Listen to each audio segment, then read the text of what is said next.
কত লেভেলের ইনসুলেশন দিব সেটা কিসের উপরে বেস করে, সেটা বেস করে হচ্ছে তার ট্রান্সমিশন লাইনের ভোল্টেজের উপরে, কত ভোল্টেজ লেভেল সেটা বেস করে আমরা ইনসুলেশন হবে। সো এখানে আমরা ডিস টাইপের ইনসুলেটর ইনসুলেশন হিসেবে ইউজ করতেছি। ডিস টাইপের ইনসুলেটর আমরা জানি ইনসুলেশন লেভেলের প্রত্যেকটা ডিস্কের পার ডিস্কের ইনসুলেটর হচ্ছে 11 কেভি। তাহলে কত ডিস্ক লাগবে সেটা আমরা ক্যালকুলেশন করে বের করেছিলাম যে পার ফেজের ভোল্টেজটা আমাদের ক্যালকুলেট করতে হবে, যেহেতু আমাদের তিনটা ফেজ। সো তিনটা ফেজে ভোল্টেজ হচ্ছে ফেজ টু ফেজ ভোল্টেজ হচ্ছে 132 কেভি, তাহলে পার ফেজের ভোল্টেজ 132 ডিভাইডেড বাই √3 করলে আমাদের পার ফেজের ভোল্টেজ বের হবে। যদি আমরা 11 কেভি নাম্বার অফ ডিস্কের ইনসুলেশন ভোল্টেজ দিয়ে যদি আমরা ভাগ করি তাহলে কতগুলো ডিস্ক লাগবে সেটা বের হয়ে যাবে। সো ডিস্ক রিকোয়ার্ড এখানে আসতেছে হচ্ছে 8.5 অ্যাপ্রক্সিমেটলি 9। সো এখানে আমরা কি করি একটা সেফটি ফ্যাক্টর রাখি। এই সেফটি ফ্যাক্টরটা কি কারণে রাখা হয় বলছিলাম, যে ভোল্টেজ যদি কোনো কারণে বেড়ে যায়, লাইনের ভোল্টেজ বিভিন্ন কারণে বেড়ে যেতে পারে, সেটা লাইটনিং এর জন্য বেড়ে যেতে পারে, অথবা যদি আন্ডারলোডের কন্ডিশন থাকে সেক্ষেত্রেও আমাদের ভোল্টেজ লেভেলটা বেড়ে যেতে পারে। আন্ডারলোডেড কন্ডিশনে ভোল্টেজ বাড়বে কেন? কারণ পাওয়ার যেহেতু ফিক্সড, আমাদের P ইকুয়াল টু আমরা জানি ফর্মুলা অনুযায়ী V ইন্টু I। সো আন্ডারলোডেড কন্ডিশনে কারেন্ট কম, যেহেতু আমাদের লোডগুলো প্যারালালি কানেক্ট করা হয়। সো লোড যত কম থাকবে আমাদের কারেন্ট তত কম হবে, আর কারেন্ট যত কম হবে ভোল্টেজ তত বেড়ে যাবে। সো ভোল্টেজ বেড়ে গেলে আমাদের যদি ইনসুলেশন লেভেল এটা দেওয়া হচ্ছিল 132 কেভি, সো লাইনের ভোল্টেজ যদি কোনো কারণে 140 কেভি বা 150 কেভি হয়ে যায়, সো সেক্ষেত্রে আমাদের এটা কিন্তু এই ডিস্কগুলো কিন্তু প্রপার ইনসুলেশন দিতে পারবে না। সো সেজন্য আমাদের একটা সেফটি ফ্যাক্টর রাখা হয়।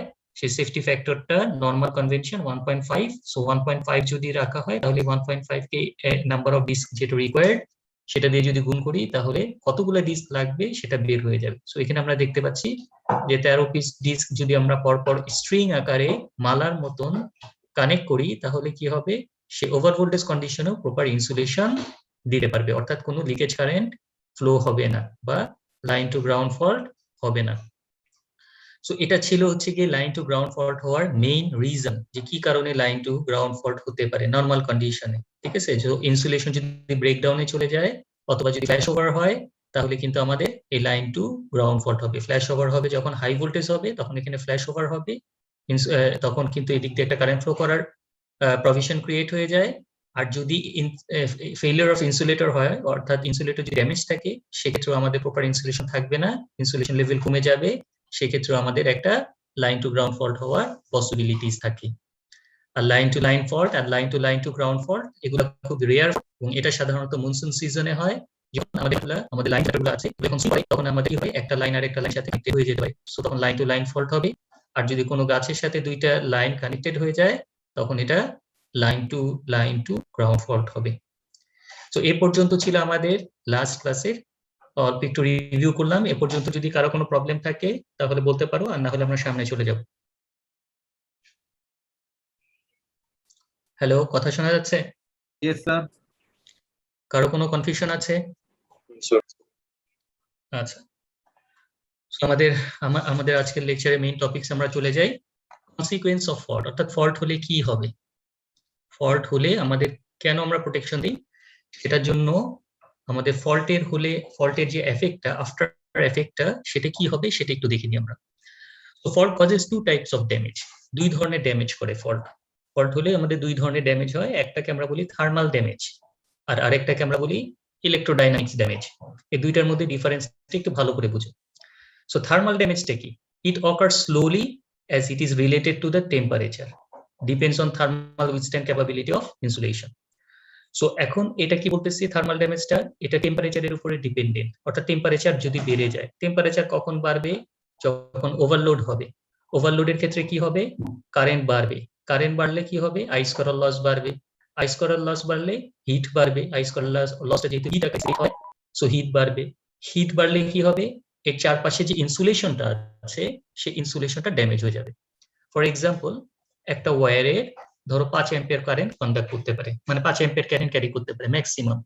সো এই 5 অ্যাম্পিয়ার ওয়্যারের ভিতরে দিয়ে যদি আমরা 10 অ্যাম্পিয়ার কারেন্ট ফ্লো করাই তাহলে কি হবে, আমরা জানি যে ওয়্যারের চারপাশে কি থাকে, একটা ইনসুলেশন থাকে, ইনসুলেশন একটা প্লাস্টিকের ইনসুলেশন থাকে যাতে কেউ টাচ করলে শক না খায়।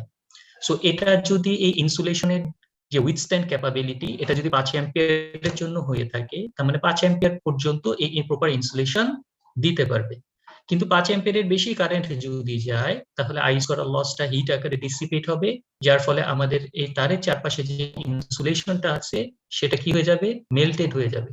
মেল্টেড হয়ে এর যে উইথস্ট্যান্ড ক্যাপাবিলিটিটা এটা ড্যামেজ হয়ে যাবে, তার ইনসুলেশন ক্যাপাবিলিটিটা ড্যামেজ হয়ে যাবে। ইনসুলেশন ক্যাপাবিলিটি যদি ড্যামেজ হয়ে যায় তাহলে আমরা কি করতে পারি, আমরা যদি টাচ করি ওয়্যারটাকে বা কন্ডাক্টরটাকে তাহলে আমরা কি করব, শক খাবো। সো এটাকে আমরা বলতেছি থার্মাল ড্যামেজ, অর্থাৎ টেম্পারেচারের এফেক্টের কারণে যদি তার ইনসুলেশন লেভেলটা কমে যায় এর ফলে যে ড্যামেজটা হবে সেটাকে আমরা বলতেছি থার্মাল ড্যামেজ। এবং এটা কিন্তু স্লোলি বিল্ড আ ফল্ট, এটা কিন্তু একবারেই কিন্তু আমাদের থার্মাল ড্যামেজটা হবে না, অনেকক্ষণ ধরে যদি ওভার কারেন্ট যায়, ওভার কারেন্ট যাওয়ার পরে হিটটা বাড়তে থাকবে, বাড়তে বাড়তে বাড়তে বাড়তে আমাদের এই থার্মাল ড্যামেজটা হবে। সো এটাকে আমরা বলি slowly build up fault. So এটার জন্য ইনস্ট্যান্টেনিয়াস ট্রিপিং এর দরকার লাগে না। ইনস্ট্যান্টেনিয়াস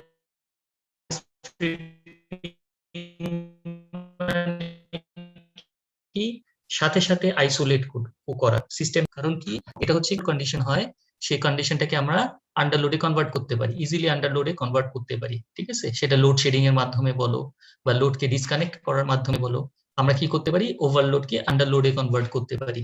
সো সেক্ষেত্রে আমাদের ড্যামেজের পরিমাণটা কিন্তু আর থাকছে না, ঠিক আছে? সো আমরা ওভারলোড কন্ডিশন কিন্তু বেশিক্ষণ ধরে আমরা অ্যালাউ করতে দিব না, ঠিক আছে?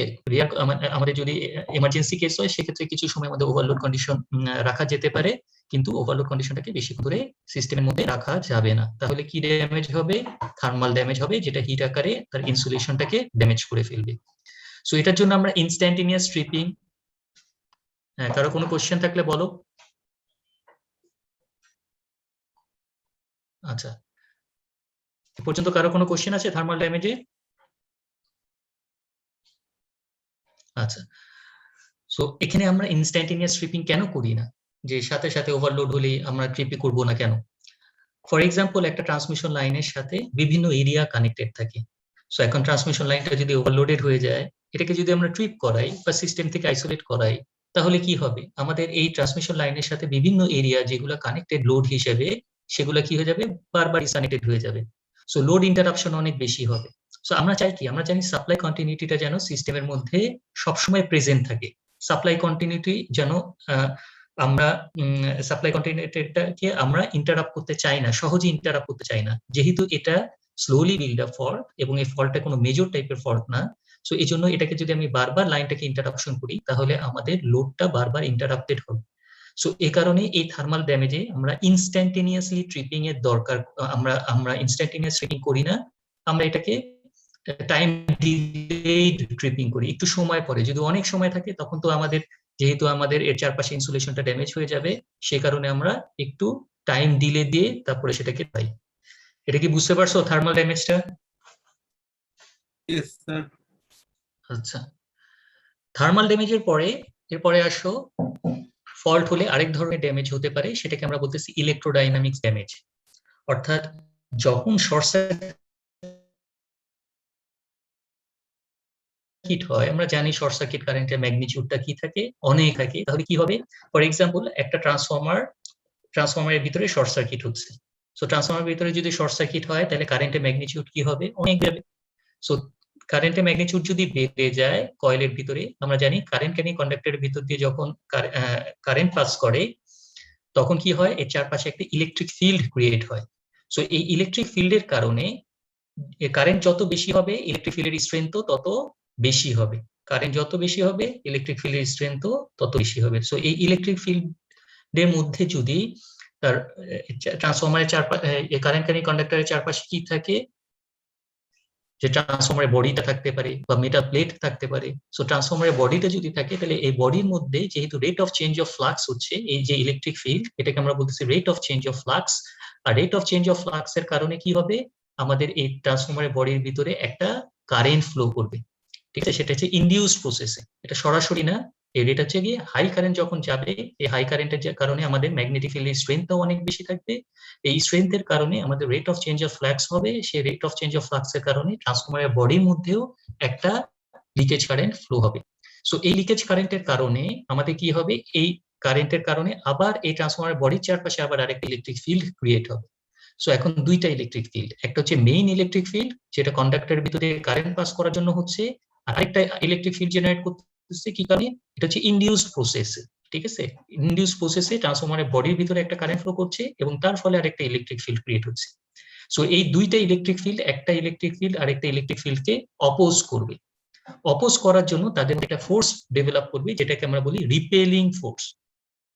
এই রিপেলিং ফোর্সের কারণে, যেহেতু একটা ফোর্স আরেকটা ফোর্সকে অপোজ করতেছে, যার ফলে রিপেলিং ফোর্সটা ডেভেলপ করতেছে, এই রিপেলিং ফোর্সের কারণে আমাদের যে ট্রান্সফরমারের যে বডিটা বা জেনারেটর যদি হয়, সেক্ষেত্রে জেনারেটরের বডিটা কি হয়ে যাবে, ডিশেপড হয়ে যাবে, অর্থাৎ তার স্ট্রাকচারটা চেঞ্জ হয়ে যাবে। ঠিক আছে, সো এটা কখন হবে, যখন এটা হাই কারেন্ট হবে, যখন এটা শর্ট সার্কিট কারেন্ট হবে। শর্ট সার্কিট কারেন্ট যদি বেশি সময় ধরে আমরা অ্যালাউ করি, তাহলে আমাদের কি হবে, এই রিপেলিং ফোর্সের কারণে আমাদের ট্রান্সফরমারের বডিটা ড্যামেজ হয়ে যাবে, বডিটা ডিশেপড হয়ে যাবে, স্ট্রাকচারটা চেঞ্জ হয়ে যাবে। তো তার ফলে আমাদের কি হবে, আমাদের পুরো ইকুইপমেন্টটাকে, অর্থাৎ ট্রান্সফরমার যদি বলে ট্রান্সফরমার বডিটাকে আমাদের রিপ্লেস করতে হবে, জেনারেটর হলে জেনারেটর বডিটাকে রিপ্লেস করতে হবে। সো সেক্ষেত্রে আমাদের ইনস্ট্যান্টেনিয়াস ট্রিপিং অবশ্যই দরকার। অর্থাৎ আমরা সাথে সাথে আমরা কি করব, ট্রান্সফরমারটাকে যদি হাই ফল্ট কারেন্ট হয় এবং হাই ফল্ট কারেন্টের কারণে যাতে রিপেলিং ফোর্স ডেভেলপ না করে, এ কারণে আমাদের কি করতে হবে, সাথে সাথে ট্রান্সফরমার বা জেনারেটরটাকে সিস্টেম থেকে আইসোলেট করতে হবে। সো দুই ধরনের ড্যামেজ, এটা আমরা বললাম, দুই ধরনের ড্যামেজের ক্ষেত্রে থার্মাল ড্যামেজটা হবে যদি ওভারলোড কন্ডিশন হয়, অনেকক্ষণ ধরে ওভারলোড হয়, তখন তার চারপাশে ইনসুলেশন ড্যামেজ হবে। আর যদি শর্ট সার্কিট কারেন্ট হয়, তখন কারেন্টের ম্যাগনিটিউড বেশি হওয়ার কারণে তার ম্যাগনেটিক ফিল্ডের স্ট্রেংথ বেশি হবে, যার ফলে এর চারপাশে যে বডিটা থাকবে তার ভিতরে একটা কারেন্ট ইনডিউসড হবে। ইনডিউসড হওয়ার কারণে তার চারপাশে আবার একটা ম্যাগনেটিক ফিল্ড হবে, একটা ফিল্ড আর একটা ফিল্ডকে অপোজ করবে এবং সেখানে একটা রিপেলিং ফোর্স জেনারেট করবে, এবং রিপেলিং ফোর্সের কারণে ট্রান্সফরমারের বডিটা বা জেনারেটর যদি বলো, জেনারেটর বডিটা ডিস্ট্রাকচার হয়ে যাবে। সো সেজন্য আমাদের এখানে ইনস্ট্যান্টেনিয়াস ট্রিপিং অবশ্যই লাগবে। এই দুইটার মধ্যে ডিফারেন্সটা কি বুঝতে পারছো? কারো কোনো কনফিউশন আছে?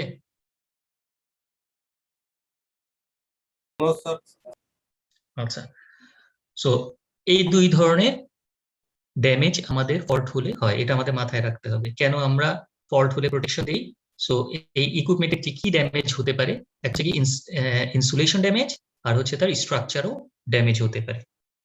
এর চারপাশে তো ইনসুলেশন থাকবেই, সো ইনসুলেশনও ড্যামেজ হবে এবং তার স্ট্রাকচারও ড্যামেজ হয়ে যেতে পারে রিপেলিং ফোর্সের কারণে। আচ্ছা, এরপরে আসো probability of occurrence of fault on different element. আমরা যে ফল্টগুলো নিয়ে কথা বললাম, কোথায় কত পার্সেন্ট ফল্ট হতে পারে সেটা আমরা একটু দেখে নিই এই চার্টের মাধ্যমে। সো প্রথমে দেখো overhead transmission line. So overhead transmission লাইনে দেখো খেয়াল করে percentage of occurrence of fault হতে পারে 50%, মানে 50%ই হচ্ছে আমাদের যে ফল্ট গুলো হয় সেগুলো হচ্ছে কি ওভারহেড ট্রান্সমিশন লাইনে। সো ওভারহেড ট্রান্সমিশন লাইনে আমরা লাস্ট ক্লাসে দেখেছিলাম যে দুই ধরনের ফল্ট হতে পারে, সিমেট্রিক্যাল, অ্যাসিমেট্রিক্যাল। অ্যাসিমেট্রিক্যালকে আবার বিভিন্ন ক্যাটাগরিতে ভাগ করা হয়, এবং সিমেট্রিক্যাল ফল্টকে আমরা বলি ট্রিপল লাইন ফল্ট অথবা triple line to ground fault. Asymmetrical fault হচ্ছে line to line, line to ground অথবা double line to ground fault. So এইগুলা হচ্ছে গিয়ে সব কোথায় হবে, ওভারহেড ট্রান্সমিশন লাইনে, এবং এই ওভারহেড ট্রান্সমিশন লাইনেই ম্যাক্সিমাম ফল্ট হয়। সেটাকে আমরা বলছি 50%, অ্যাপ্রক্সিমেটলি 50%-এর মতন ফল্ট হতে হয় হচ্ছে কি ওভারহেড ট্রান্সমিশন লাইনে। আর আন্ডারগ্রাউন্ড কেবলের মাধ্যমে যদি আমরা পাওয়ারটাকে ট্রান্সমিট করি, সেক্ষেত্রে দেখো আমাদের ফল্টের প্রভিশন কিন্তু অনেক কমে যায়, মাত্র 10%। সো আন্ডারগ্রাউন্ড কেবলের মাধ্যমে যদি আমরা পাওয়ার ট্রান্সমিট করতে পারি, তাহলে আমাদের 10%-এর মতন কিন্তু ফল্টটা নেমে আসে। তার মানে আমাদের এখানে লাইন টু লাইন ফল্ট বা লাইন টু গ্রাউন্ড ফল্ট হওয়ার পসিবিলিটিসটা অনেক কমে যায়। আচ্ছা, এরপরে 3 নম্বর যে ফল্টটা, সেটা হচ্ছে কি switch gear including CTs and PTs. অর্থাৎ আমরা লাস্ট ক্লাসে বলেছিলাম সিটিপিটি কেন দরকার লাগে, কারেন্ট ট্রান্সফরমার এবং পোটেনশিয়াল ট্রান্সফরমার, যেটাকে আমরা কারেন্টটাকে কমানোর জন্য বা ভোল্টেজটাকে কমানোর জন্য আমরা সিটি বা পিটি ইউজ করি। এগুলো কোথায় থাকে? এগুলো সব থাকে হচ্ছে কি সাবস্টেশনে। সাবস্টেশনে মনে রাখবা দুইটা পার্ট থাকে। একটা পার্টকে আমরা বলি সুইচ ইয়ার্ড, অর্থাৎ যেখানে আমাদের সমস্ত সুইচিং ইকুইপমেন্ট গুলা ইনস্টলড অবস্থায় থাকবে, সেটাকে আমরা বলি সুইচ ইয়ার্ড। আর আরেকটা হচ্ছে কি কন্ট্রোল রুম, অর্থাৎ যেখান থেকে আমরা কন্ট্রোল করি, অর্থাৎ আমরা লাইনে পাওয়ার দিই অথবা লাইনটাকে ডিসকানেক্ট করি বা ভোল্টেজটাকে মেজার করি, বা বিভিন্ন ধরনের মিটারিং প্যানেল থাকবে, বিভিন্ন রিলে প্যানেল থাকবে, এগুলো থাকবে হচ্ছে সব কন্ট্রোল রুমে, যেখান থেকে কন্ট্রোল করা হবে। আর সুইচিং ইকুইপমেন্ট গুলা সাথে সিটি পিটি এগুলা থাকবে হচ্ছে কি সাবস্টেশনে আউটডোরে বা সুইচ ইয়ার্ডে। যে সুইচ ইয়ার্ডের ভিতরে যে টাইপের ফল্ট গুলা হতে পারে সেগুলো হচ্ছে গিয়ে অ্যাপ্রক্সিমেটলি 15% এর মতন ফল্ট হয় সাধারণত সুইচ ইয়ার্ডে। আর পাওয়ার ট্রান্সফর্মার, যেগুলা পাওয়ার ট্রান্সফর্মার বলতে আমরা step up and step down যে ট্রান্সফর্মার গুলো আছে, হাই ভোল্টেজ লাইন যেগুলো ইউজ করা হয়, সেসব ট্রান্সফর্মারের ভিতরে নর্মালি 15% এর মতন ফল্ট হতে পারে। আর মিসেলেনিয়াস ফল্টের মধ্যে আসছে যে সাবস্টেশনের কন্ট্রোল রুমে, যেটা বললাম সাবস্টেশনে দুইটা পার্ট থাকে, একটা হচ্ছে সুইচ ইয়ার্ড আর একটা হচ্ছে কন্ট্রোল রুম। কন্ট্রোল রুমে যদি কন্ট্রোল রুমে আমাদের অ্যাপ্রক্সিমেটলি 10% এর মতন ফল্ট হতে পারে। সো এই হচ্ছে কি টোটাল 100%। সো এই ফল্টের অ্যালোকেশন গুলো কি বুঝতে পারছো, যে কোথায় কত পার্সেন্টের মতন ফল্ট হতে পারে? এই চার্টটা বুঝতে পারছো? সো আমাদের এই চার্টটা দেখে আমাদের মেইন কনসার্নটা কি থাকবে? আমাদের মেইন কনসার্ন হবে হচ্ছে কি, এখানে দেখো খেয়াল করে ওভারহেড ট্রান্সমিশন লাইনে ফল্টটা হচ্ছে সবচেয়ে বেশি 50%, ঠিক আছে? সো এই ফল্টটাকে কিভাবে রিডিউস করে? 50% এর মতন ফল্ট হচ্ছে ওভারহেড ট্রান্সমিশন লাইনে। সো এখন একটা জিনিস খেয়াল করে দেখো, এই ওভারহেড ট্রান্সমিশন লাইনকে যদি আমরা ক্যাটাগরাইজড করি তাহলে দেখতে পারবো যে কোথায় কোন টাইপের ফল্ট কত পার্সেন্ট হচ্ছে। সো এখানে খেয়াল করো যে টাইপস অফ ফল্ট, এখানে আমরা দুই টাইপের ফল্ট হতে পারে ওভারহেড ট্রান্সমিশন লাইনে, symmetrical and asymmetrical. Symmetrical fault হচ্ছে triple line fault or triple line to ground fault. এটা দেখো খেয়াল করে 1% অর লেস, খুবই কম ফল্ট হয় এটা, ঠিক আছে? সো এই সিমেট্রিক্যাল ফল্টকে আমরা ইগনোরই করতে পারি, কারণ সিমেট্রিক্যাল ফল্টটা বেশিরভাগ ক্ষেত্রে হয় হচ্ছে অ্যাক্সিডেন্টাল অপারেশন। এবং সিমেট্রিক্যাল ফল্ট কেন হয়? লাস্ট ক্লাসে আমরা বলেছিলাম যে আমাদের লাইনের সাথে কি থাকে, আর্থিং সুইচ কানেক্টেড থাকে, 3 ফেজে 3টা আর্থিং সুইচ কানেক্টেড থাকে। সো এই আর্থিং সুইচটা যদি আমরা সার্কিট ব্রেকার কানেক্টেড থাকা অবস্থায় ক্লোজ করি তাহলে আমাদের কি হয়ে যেতে পারে, 3 ফেজ ফল্ট হয়ে যেতে পারে, 3 ফেজ গ্রাউন্ড ফল্ট হয়ে যেতে পারে। যেহেতু এটা একটা অ্যাক্সিডেন্টাল অপারেশন এবং এই অ্যাক্সিডেন্টাল অপারেশনটাকে প্রিভেন্ট করার জন্য আমরা কি করি, ইন্টারলকিং করি। বলেছিলাম আমরা ইন্টারলকিং মানে সার্কিট ব্রেকার ক্লোজ অবস্থায় আমরা কখনোই কি করতে পারবো না, আর্থিং সুইচকে ক্লোজ করতে পারবো না, ঠিক আছে? তাহলে আমাদের অ্যাক্সিডেন্টাল অপারেশন হবে। সো এটাকে লক করা থাকে, অর্থাৎ সার্কিট ব্রেকার যতক্ষণ পর্যন্ত ক্লোজ, আর্থিং সুইচকে তুমি ইচ্ছা করে জোর করে ক্লোজ করতে চাইলেও ক্লোজ হবে না। আর সার্কিট ব্রেকার যখন ওপেন থাকবে তখন লকটা ছুটে যাবে, লক যখন ছুটে যাবে তখন তুমি আর্থিং সুইচকে ক্লোজ করলে ক্লোজ হবে। সো এই অ্যাক্সিডেন্টাল অপারেশনটা যেহেতু খুবই রেয়ার, 1% অর লেস, ঠিক আছে? সো এটা সাধারণত আমাদের সিস্টেমের মধ্যে আমাদের অত বেশি মাথা ব্যথার কারণ হয় না। আমাদের মাথা ব্যথার মেইন কারণ যেগুলো থাকে সেগুলো হচ্ছে এই লাইন টু গ্রাউন্ড ফল্ট। খেয়াল করে দেখো যে লাইন টু গ্রাউন্ড ফল্ট হওয়ার সম্ভাবনা কিন্তু সবচেয়ে বেশি, 80 to 90% যে ফল্টটা, এই 80 to 90% ফল্টই হয় ওভারহেড ট্রান্সমিশন লাইনে। এটা হচ্ছে line to ground fault. So line to ground fault হওয়ার কারণ আমরা বলেছিলাম, একটা কন্ডাক্টর যদি ছিঁড়ে গ্রাউন্ডের সাথে কানেক্টেড হয়ে যায় সরাসরি, সেক্ষেত্রে আমাদের লাইন টু গ্রাউন্ড ফল্ট হতে পারে। অথবা আমাদের যদি ইনসুলেশন ব্রেকডাউনে চলে যায়, ইনসুলেশন যদি ব্রেকডাউনে চলে যায় তাহলে আমাদের ট্রান্সমিশন লাইন টু টাওয়ার এর মধ্যে একটা লিকেজ কারেন্ট ফ্লো করতে পারে, যেহেতু টাওয়ারটা ট্রান্সমিশন টাওয়ারটা সলিডলি গ্রাউন্ডেড থাকে। সো আমাদের এখানে একটা লাইন টু গ্রাউন্ড ফল্ট হওয়ার একটা প্রভিশন ক্রিয়েট হয়ে যায়, ঠিক আছে? সো ম্যাক্সিমাম টাইপের ফল্টই হচ্ছে গিয়ে আমাদের এই line to ground fault. R line to line fault আমরা বলেছিলাম যে মনসুন সিজনে যদি কন্ডাক্টর সুইং করে, সো সেক্ষেত্রে আমাদের লাইন টু লাইন ফল্ট হতে পারে। সো সেটাও খুবই rare. R line to ground ফল্টটাও খুবই। সো আমাদের মেইন যে ফল্টটা হয় ওভারহেড ট্রান্সমিশন লাইনে, সেটা মনে রাখবা, লাইন টু গ্রাউন্ড ফল্ট। এই চার্টটা বুঝতে পারছো সবাই?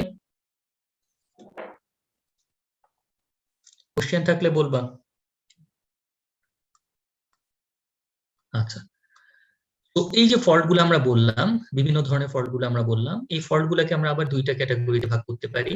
একটাকে আমরা বলি ট্রানজিয়েন্ট ফল্ট, আর আরেকটাকে আমরা বলি পার্মানেন্ট টাইপের ফল্ট। ট্রানজিয়েন্ট ফল্ট কোনগুলা আর পার্মানেন্ট টাইপের ফল্টই বা কোনগুলা? তো এখানে খেয়াল করে দেখো, ইট অকার্স ট্রানজিয়েন্ট ফল্ট যেটাকে আমরা বলতেছি, এটা কখন হবে, যেটা ক্ষণস্থায়ী, এটা থাকবে না, ঠিক আছে? অনেক সময় দেখা যায় যে ফল্ট এসে চলে যায়, ঠিক আছে? এটা পার্মানেন্ট টাইপের ফল্ট না। সো এটাকে আমরা বলি ট্রানজিয়েন্ট টাইপের ফল্ট। এই ট্রানজিয়েন্ট টাইপের ফল্টটা কেন হয় সেটা দেখো, দুইটা কারণে হতে পারে। একটা হচ্ছে কি power arc between two plates, আর সেকেন্ড পয়েন্টটা হচ্ছে flash over across the insulator due to over voltage. Power arc between two plates, so আমরা জানি যে ট্রান্সমিশন লাইনে আমাদের হোল্ড করে রাখার জন্য আমাদের কিছু ডিস্ক টাইপের ইনসুলেটর থাকে, ঠিক আছে, এই ডিস্ক টাইপের ইনসুলেটর গুলোরও একটা ইনসুলেশন লেভেল থাকে, যেটা আমরা বললাম প্রত্যেকটা ডিস্কের ইনসুলেশন লেভেল হচ্ছে 11 কেভি। সো এটা হচ্ছে গিয়ে ডিস্ক টাইপের ইনসুলেটর ইনসুলেশন লেভেল। এর মানে কি, এই 11 কেভি পর্যন্ত ভোল্টেজ যদি এর অ্যাক্রসে আসে তাহলে এ প্রপার ইনসুলেশন দিবে, কিন্তু 11 কেভি ভোল্টেজের বেশি যদি হয় তাহলে কিন্তু এর প্রপার ইনসুলেশন দিবে না। তার মানে আমাদের ইনসুলেটরটা ভিতর দিয়ে তখন কারেন্ট ফ্লো করা শুরু করবে। সো এই যে আর্কটা, এই একটা ডিস্ক থেকে আরেকটা ডিস্কে কখন পাওয়ারটা বা কারেন্ট ফ্লো করা শুরু করবে, যখন মুন সিজন থাকবে তখন আমাদের এই যে ডিস্ক টাইপের ইনসুলেটর গুলো এগুলো ভেজা থাকে। ঠিক আছে, যখন বৃষ্টি পড়বে তখন এটা কি হয়ে যাবে, ভিজে যাবে। সো ভিজে গেলে কি হবে, এটার ভিতর দিয়ে পানি গড়ায় গড়ায় নিচের দিকে নামতে পারে। ঠিক আছে, যেহেতু ইনসুলেটর গুলো স্ট্রিং আকারে কানেক্টেড, মালার মতো গাঁথা একটার সাথে একটা, সো আমাদের কি হতে পারে, পানির একটা ফ্লো কিন্তু এই কন্ডাক্টর, এই আমাদের যে ডিস্ক টাইপ ইনসুলেটর, এই ইনসুলেটরের ভিতরে পানি ফ্লোটা কিন্তু চলে আসতে পারে। সো পানি যেহেতু ইলেকট্রিসিটি কন্ডাক্ট করে, সো সেক্ষেত্রে কি হতে পারে, আমাদের একটা ডিস্ক থেকে আরেকটা ডিস্কে কিন্তু কারেন্ট ফ্লো করার একটা প্রভিশন কিন্তু ক্রিয়েট হয়ে যায়। যেহেতু ইলেকট্রিসিটি কন্ডাক্ট করে, পানি যেহেতু ইলেকট্রিসিটি কন্ডাক্ট করে, সো সেক্ষেত্রে আমাদের কিন্তু একটা ডিস্ক থেকে আরেকটা ডিস্কে কারেন্ট ফ্লো করার একটা প্রভিশন এখানে ক্রিয়েট হয়ে যায়। সো এটা কিন্তু হতে পারে।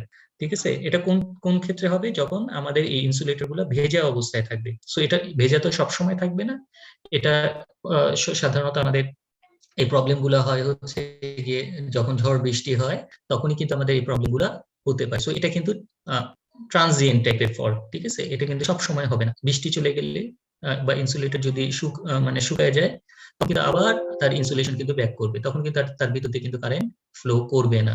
সো সেটাই বলতেছি যে পাওয়ার আর্ক